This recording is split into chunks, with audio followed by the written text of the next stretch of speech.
So we're sitting down. I had cooked dinner, and Kelly was kind of putting together her plate. I had my plate. Baby's in the high chair facing me. So I kind of sit at the end of the table.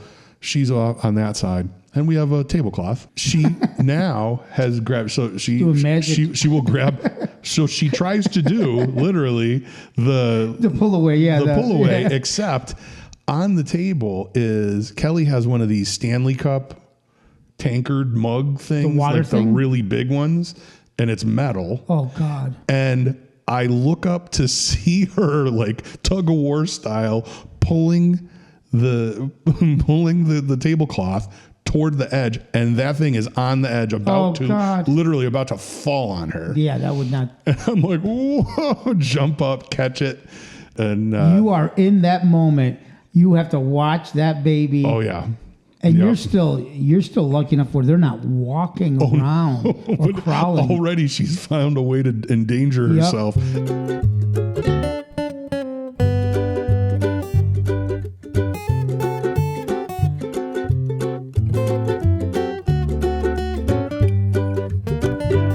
This is the Gray Hair and Daycare podcast, with a combined age of 111 years and a combined IQ right in that same range. Your hosts, Frank Serio and Carlo Russo. Welcome back. I am really now suppressing a murderous rage. You only knew what you have. I should keep the outtakes. Yes. And you'd probably enjoy that more than what I actually have to say. But anyhow, some technical issues have been plaguing us, and we're hoping that everything's going to work. If you could see what's on our equipment right now, you would laugh. But literally, I had to put an ice pack on one of my cameras because it keeps overheating. Let's hope. Hollywood, baby. Yeah, this is how you get it done. This is how you get it done. Big budget.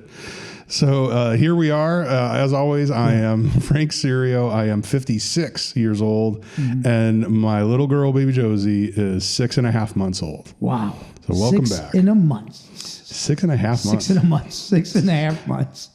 We're all losing our minds right now. 6.5 months, and you're 56. And I'm 56. Oof. We're getting old. That's yeah.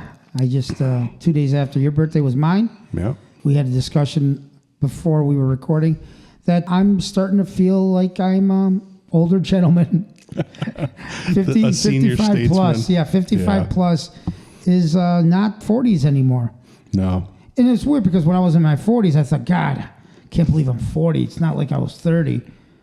You always feel younger when you're 10 years older than what you just left. I think when you're in your 40s, I think the ravages of time have just started to show up, and you really start to feel it.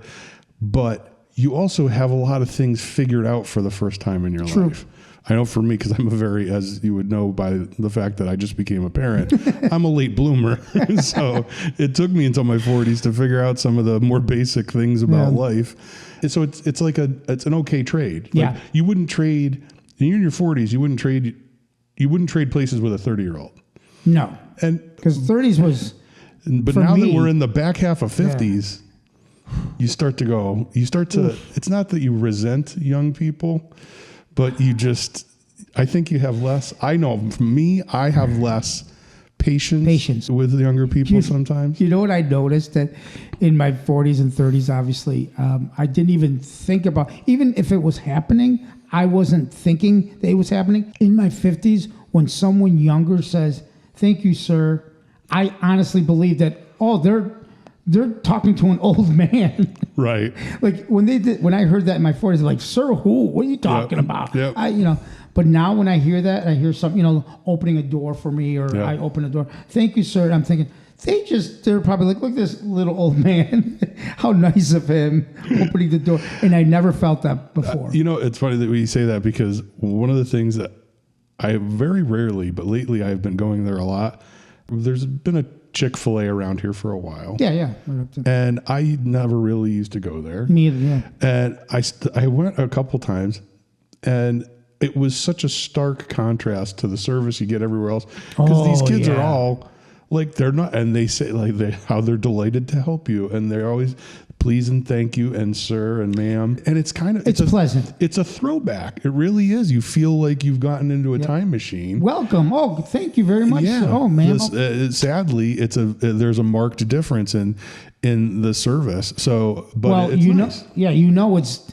It's different because we're seeing it and going, oh, I'm not used to this anymore. Yeah. That's how you can tell that people are not doing that anymore. Right. You can walk into Chick-fil-A and go, this is weird. Yeah.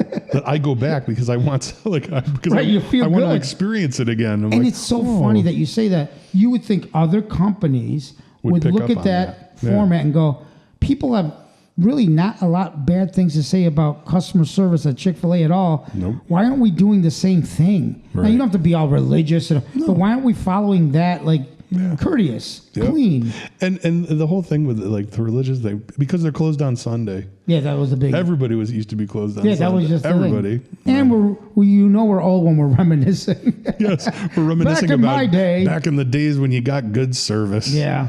That does sound pretty old. Yeah. That's okay. I don't mind. I like reminiscing about the reminiscing. But have you seen these AI videos that say, "Hey, come back to the 80s"?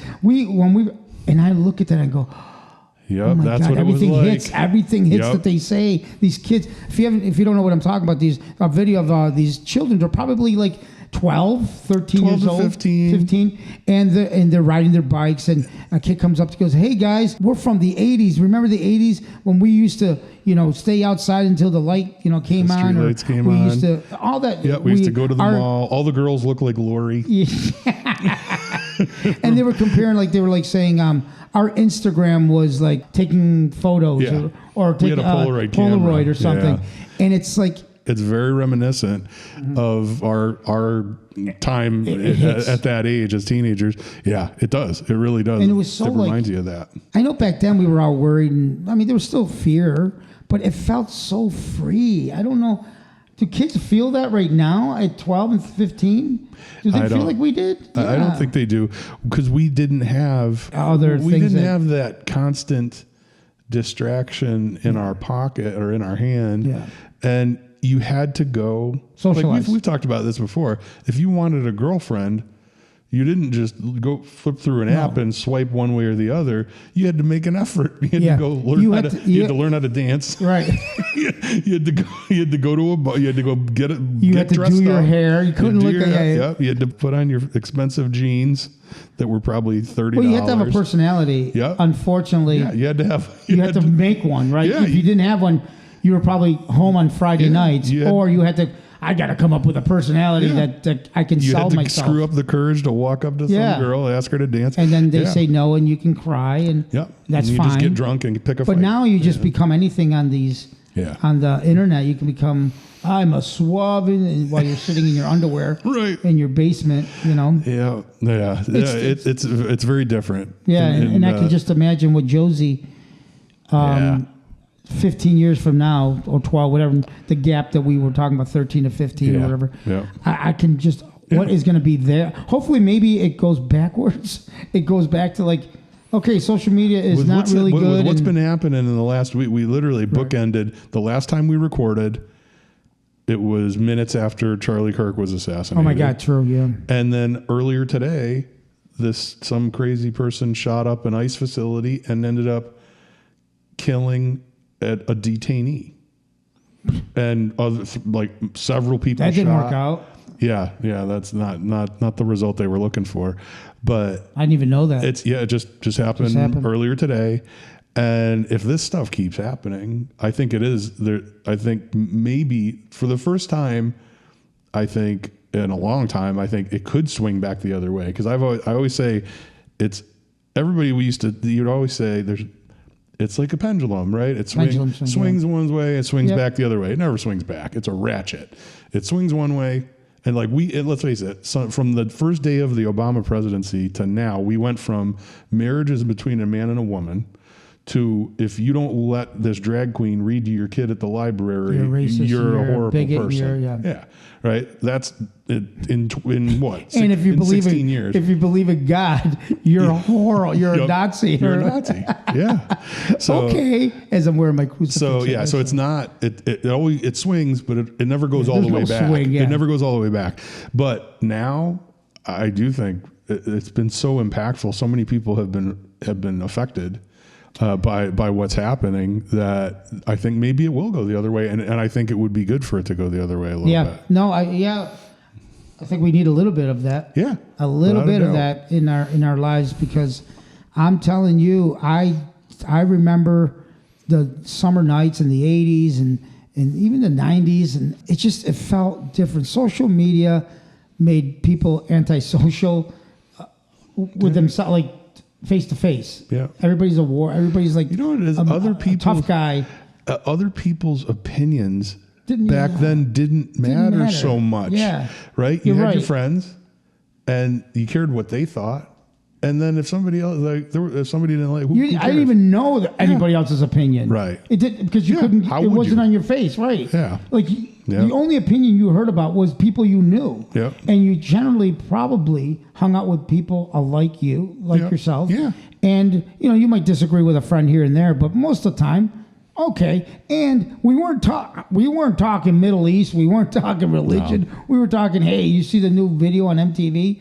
It was such a different time where now kids so young are talking about rights. I mean, which is, I'm not saying it's bad, but now there's 12-year-olds talking about what is a gender and I'm not, and the wars, and I'm like, is there any innocence left? I don't know. We weren't thinking about that stuff. No, at all. We really weren't. We were thinking about our own. And then in my family, it was so. The news was so not, I don't want to say important. Yeah. But because they didn't speak English. Yeah. We weren't watching the news. You know what our news was? The weather. Within a culture, right. Yeah, exactly. My mother would watch the news to see what the weather was. Because you couldn't see she didn't understand the local stuff. She didn't understand, and then back then there was no Italian TV like there is now, Rye TV. So we were we were in a bubble. I mean, I don't know if that's, usually when you're in a bubble, it's not great, because then you think nothing else happened. But it was pretty. Yeah. It was pretty good. Yeah, it's not so bad. It was pretty good. It wasn't so bad. It's very different now. Yeah. And who knows what it'll be like with Josie. I always like to say this because, again, Josie is getting into this. Yeah. My God, from 15 years from now, what are we looking at? Yep.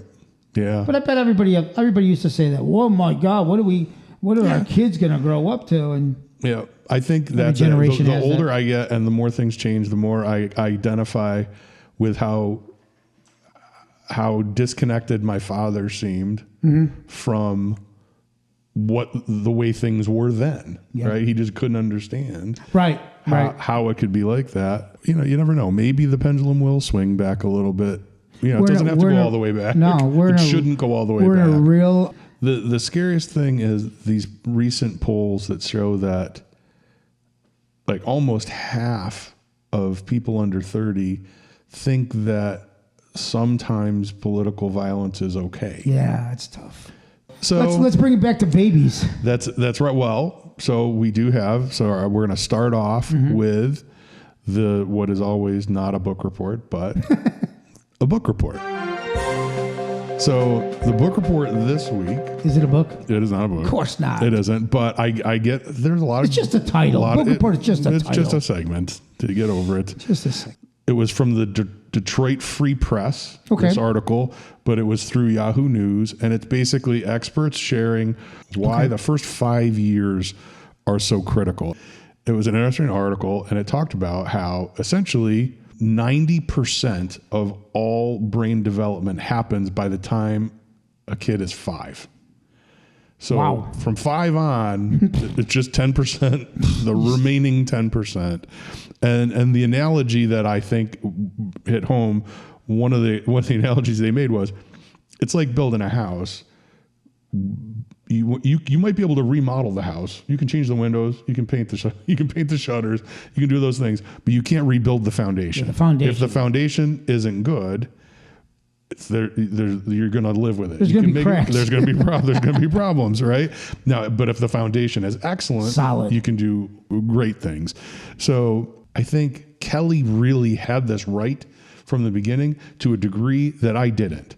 And that is being attentive to the child's needs. Kelly, much more so than me, is right there when the baby needs it. The baby starts making noises, like she doesn't wait for the baby to start crying. She is immediately interacting and responding to whatever it seems is coming from the baby. And what the article talked about was that is super important because you're developing these pathways for the baby that's looking for kind of a call and response, right? I'm expressing something and I'm getting something back. And in the opposite case, right, where the parent is really kind of disengaged, not paying attention and just letting the kid scream, they're continually in survival mode. So they're constantly just trying to find a way to get their needs met. Okay. And when they're focused on that, they're not focused on the world around them and all the other experiences and all the other input that they can have. Yeah. Being as attentive as you can possibly be. Could that be also bad though? Because you're not allowing child to like figure it out, or? I think there is a tipping point for that stuff. And that would have been right out of my playbook. What you just said. Right. But I think there is that, and it's not now.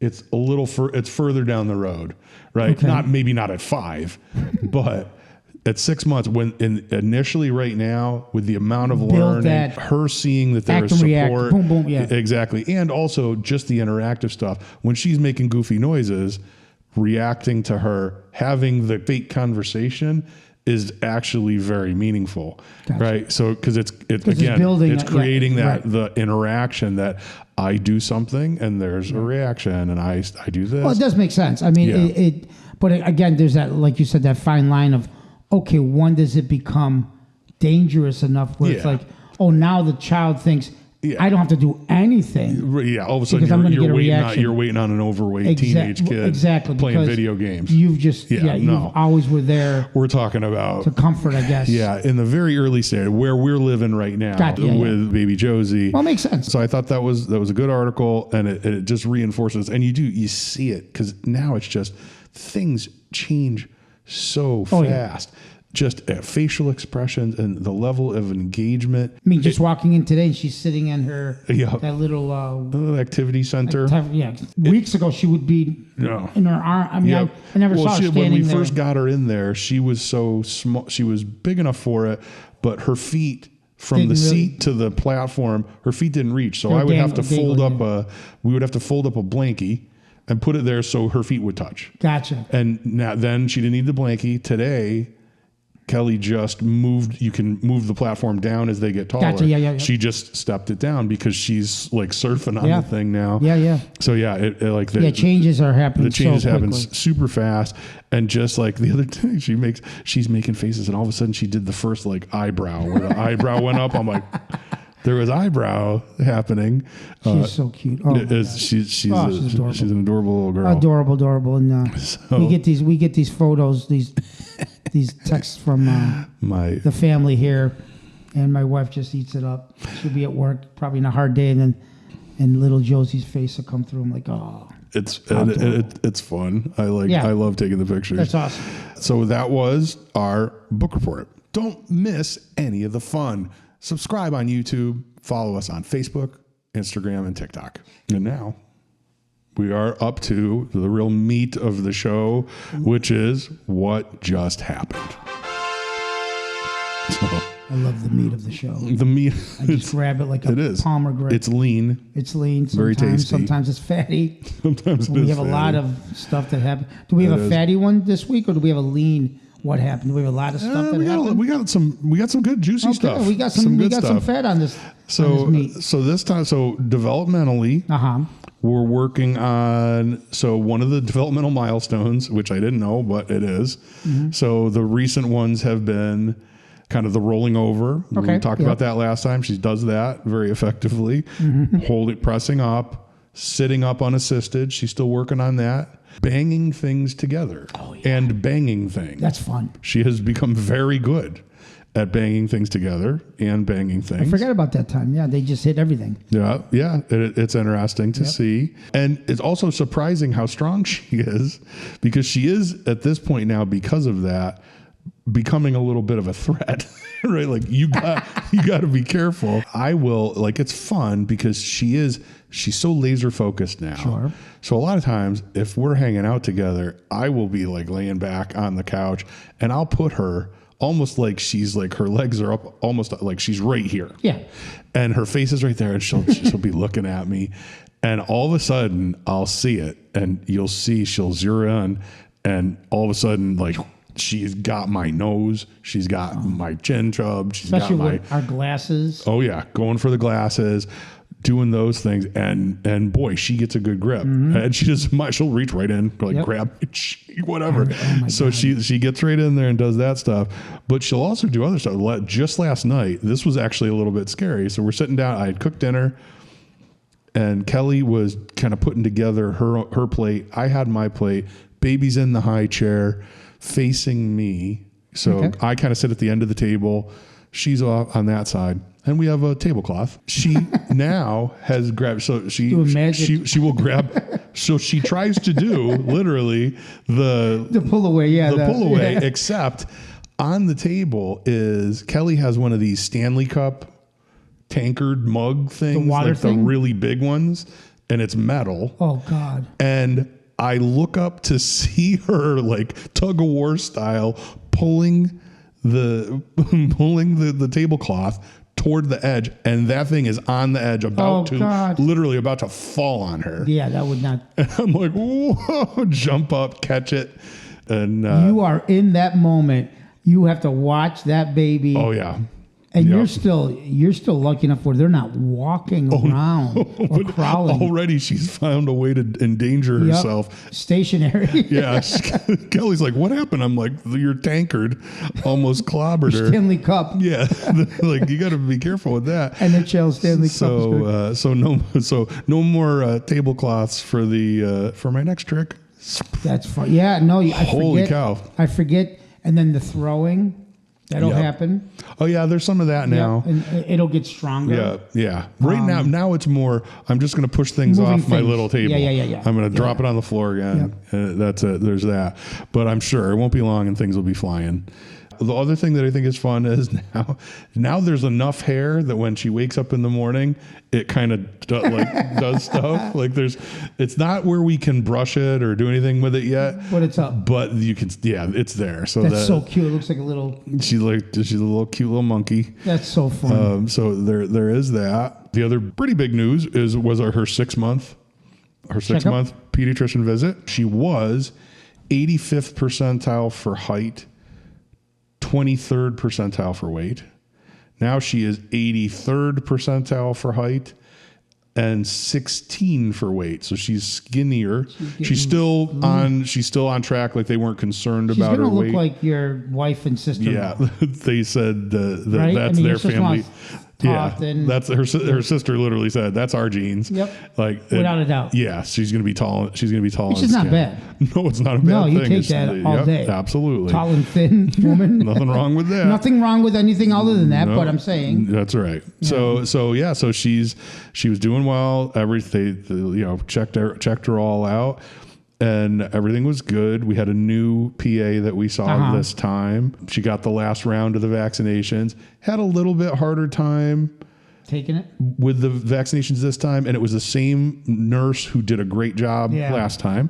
But I think a lot of it, like many things with a kid right now at this stage, if she's tired, it doesn't go as well, right? She was ready for a nap when she got the shots this time, and it was a little tough. I mean, you think about it, we're still like that too. Oh yeah, right. I mean, if you're tired, so why wouldn't the baby be like that, right? Yep, same idea. So she had a little harder time, but then we did have kind of a little bit of conflict that happened. This was kind of hard, but I think we ended up in a good place. But I think we talked about very briefly on the last episode, in doing the baby-led weaning, we had given Baby Josie some apple, and Kelly had seen something that she thought she had broken out after eating. Oh, a little rash or something? Right. So Okay. she had called the pediatrician. They said, okay, just no more apple until you see us. And so we went for the thing. And after all the kind of obligatory, length and weight and all that stuff, Kelly says to the PA, well, I had called about, I was concerned about, we gave her some apple and she broke out and she had hives. And I thought, that was the first time. I have never seen anything that I thought were hives. Okay. Now, I did see there was a little, she had a little. Which babies had all the time. All the time. I think. Yeah. Now, again, I don't have any more experience with I can tell you live-in babies than my wife does. Yeah. But I certainly didn't think, I would never described it as hives. Gotcha. So she shows the doctor a picture of what I saw. Okay. Then shows a picture of her back. Which you did not see. Which I have never seen the picture, nor did I see this on her back. And it was a larger area and red. Okay. But still not what I would call hives, right? At least not what I've experienced. But I've experienced them as an adult, I say. So, and it's not like I've had lots of hives. But, so this is... New information. New information for me, and the PA is looking and is like, "Oh yeah, those are hives. No more apple." Blah blah blah. And I'm like, "Wait a minute. I didn't say anything." And yet again, but we were on the track of Baby Josie's allergic to apple. Eliminate already. Apple from and it just next and then and it just I wasn't comfortable with it, and I didn't say anything, and then. At the end of that conversation, Kelly kind of looked at me and said, "Is there anything else?" And then at that point I said, "Well, isn't it possible that this was just because we have been giving her food and she's like covered in sweet potatoes for the first time and hadn't had a bath in a couple days?" Yeah, especially baby's skin is so sensitive. Right. And of course, I get here's the asshole older father questioning the mother's instinct look from the woman. She's like, well, it's more common than, because I'm like, she's not allergic to apples, neither am I. Well, it's not that uncommon, but sure if you want to get some baby Benadryl, and if you want to try it again, give her a little bit, and then if you see anything, give her the Benadryl, and then you'll know for sure. Thanks again for joining us. We've covered a lot of ground, and there's even more to come, but we're going to close for now. We hope you can join us next week and hear everything else that's been going on with Baby Josie. And subscribe to this show on YouTube and follow us on Facebook, Instagram, and TikTok. We'll see you next week. Bye. Well, folks, that's another episode of the Gray Hair and Daycare podcast in the books. Thanks very much for tuning in and spending this time with us. We hope it was fun. If you enjoyed this week's descent into the madness of dadness, be sure to subscribe to the podcast so you don't miss any of our future adventures. And while you're at it, give us a like and share the cast with your friends on Facebook, Instagram, Twitter, Carrier Pigeon, whatever you crazy kids are using. Have any hilarious parenting stories of your own? Questions about navigating fatherhood later in life, or even when normal people do it? Email us at ghdc.podcast@gmail.com. We'd love to hear from you. And now, if you'll excuse me, I'm going to bed.